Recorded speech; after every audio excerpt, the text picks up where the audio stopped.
Hey guys, how's it going? Red Wizard here, coming to you on a dark and stormy night in Houston, Texas. So I wanted to go ahead and do a video on the basing technique we're going to use for our Beast of Chaos project. If you're not aware, we are doing a Beast of Chaos project. I'm going to try to paint a whole Beast of Chaos army, 200 some odd models, using 90% contrast paint. So this video actually doesn't have any contrast paint. So maybe 88%, somewhere in there. But yeah, I just thought it would be quicker to do mostly a dry brushing technique on these bases, since we have 200 some odd models, like I said. We want to do something quick and still look pretty decent, so this is what we ended up doing. We got the Shattered Dominion bases from GW, and so far we have sprayed them with black primer. I think I used Chaos Black just because that's what I had laying around. You can use whatever black spray paint you would like to use. Then we picked up the new metal paints from Citadel, so Iron Warriors and Iron Hand Steel. And we just did kind of a heavier dry brush with the Iron Warriors and then a lighter one with the Iron Hand Steel. Kind of pick out some of the high points. And now we're doing the longest part of our little basing journey, and that is we are using Vallejo Dark Earth texture paint, which you can get online, Amazon.com, or if you're lucky, you can get it in your local hobby store. But this stuff is pretty great. I heard about it listening to Vince Venturella from Warhammer Weekly. I've bought a tub of it. It's lasted me for several armies. I think I'm like a third through, so it's like $11 for the bottle. I think 8 or 10 or 11, somewhere in there. But it'll last you for a really long time, so it's a pretty good investment. Anyway, with these bases, I think that if you add a little bit of grit or tufts or something, it just kind of like helps them look a little more part of a lived-in world. Whereas sometimes if you just paint them, it looks a little off to me. So that and the beastmen are disgusting, gross creatures. So of course they're gonna defile anything that they've been around. I was actually thinking about doing like little soft serve dollops of beastmen poo on a couple of the bases, like a Where's Waldo kind of thing. Like, which one has the poo? But I thought that would be too immature even for me, so we didn't do that. Well, we might still. I'm not going to tell anybody if I decide to do it. They'll just be like, hey, is that? And I'll be like, yeah. Anyway, this is going to be, like I said, the longest part of your project. I think altogether this took me about 30 minutes to do these 10. You could easily do, 30 or 50 or whatever in the same amount of time, probably, a little bit longer for this step.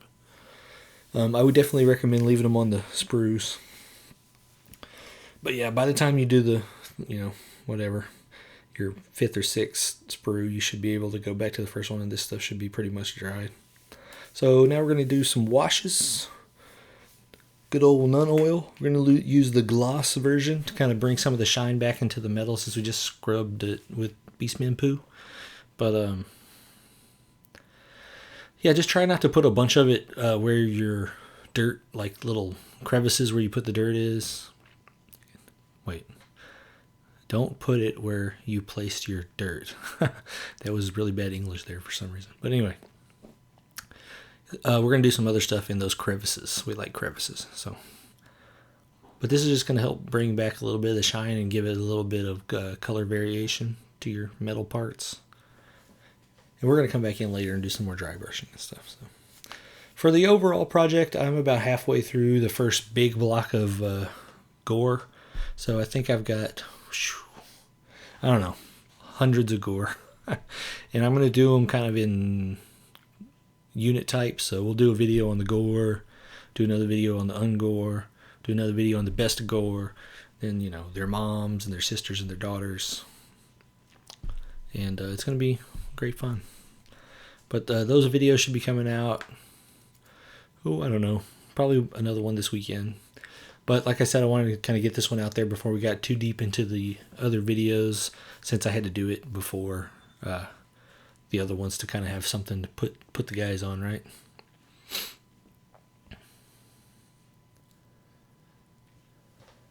So another disclaimer, I have a pit bull puppy who is currently 377th in the favor of Nurgle.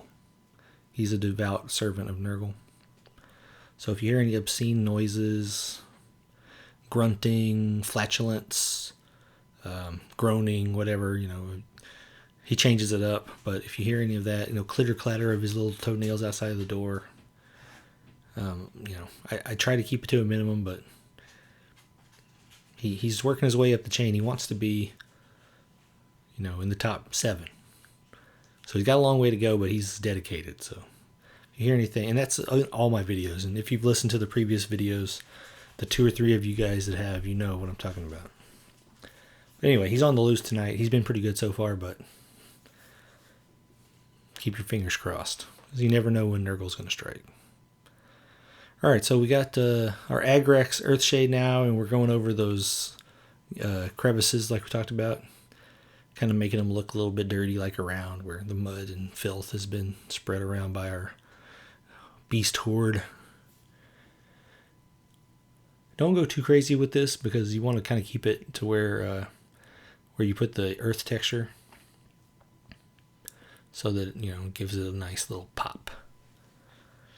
All right, so once all that stuff dries, we're going to go back with our Iron Warriors and give it a lighter, don't go crazy like we did the first time, but just give it kind of a light dry brush to bring out some of the metal back out.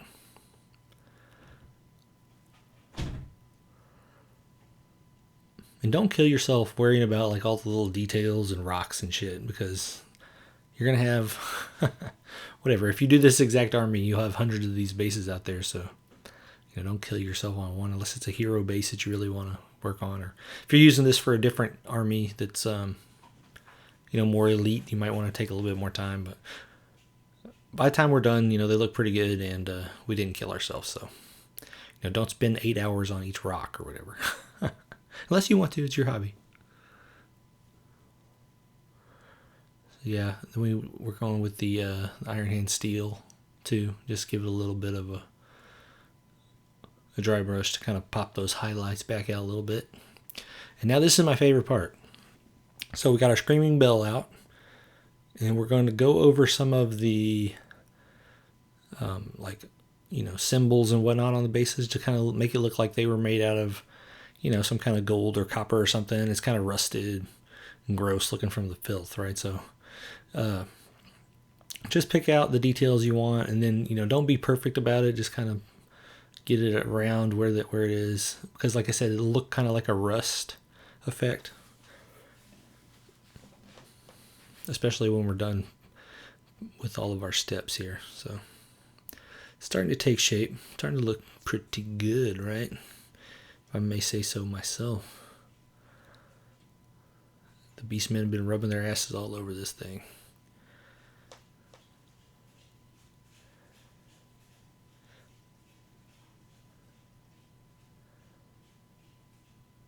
So, yeah, I'm trying to think of what else I've got going on. So, just a quick kind of channel update while I'm doing this in the background. I'm going to bring back the Army Builder videos and kind of change it up a little bit. If you haven't seen any of those, watch them if you want, but they're all outdated now. And I've learned a little bit about recording and stuff since then, so they've improved. Hopefully the new ones will be a little bit improved. But yeah, so those will be coming back around, and we'll also have the contrast paint videos going. So yeah, this is just the Iron Hand again, just a little bit. We're about to be on our final step that really ties everything together. It's like that rug, rug in the middle of your room that just ties all that stuff together real nice. I mean, it's not the value of the rug, like money-wise. It ties the room together. Some of you know what I'm talking about.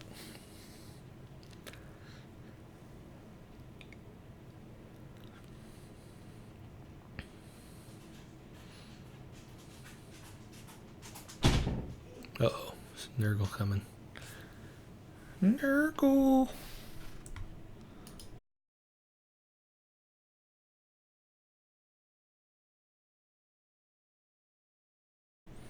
Alright, so here's our last step. And of course, any Chaos Army has to have Blood for the Blood Guide smeared all everything. I mean, everything has to be covered in it. Right? Right? So most of this, I keep it to the crevices where, we built up that texture, and the brown from the Agrath Earth Shade will kind of look like blood, like there's just a slaughter fest going on, and the blood has seeped into the crevices with the filth and the beastmen poo, and it's just, getting that whole bestial vibe. Then I did some like little smears around, make it look like someone got their brains bashed out. Maybe an Ungor got stepped on, brutalized, you know what I'm talking about. So yeah, this will kind of help pull everything together here. Oh yeah.